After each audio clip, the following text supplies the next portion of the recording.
ध्रुवच्छ नावानं चांगल आज रक्षाबंधन बहीण भावाच्या पवित्र नात्याचा सण. गुरुदेवाचं आणि मायक्काचं नातं सुद्धा असंच बहीण भावाचं. गुरुदेवाचा पाळणा मायक्का देवीनं हिवराच्या झाडांना सोडला आणि गुरुदेवाचं पालन केलं, संगोपन केलं आणि गुरुदेवाला वाढवलं. त्याच गुरुदेवानं बहीण भावाचं नातं अमरत्व केलं. गुरुदेवानं मायक्का देवीचं सत्वही पाहिलं. त्या सत्वाला ती अख्खा मायवा बहीण पूर्णपणे उतरली.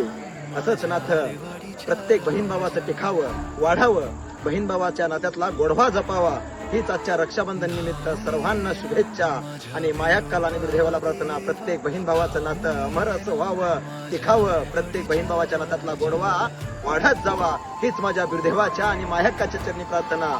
तुला ध्रुवच्छ नावानं चांगलं लाभो साथ शिरावर राहू दे मायेचा हात. विरोबा मायक्का भाऊ बहिणीचं नातं.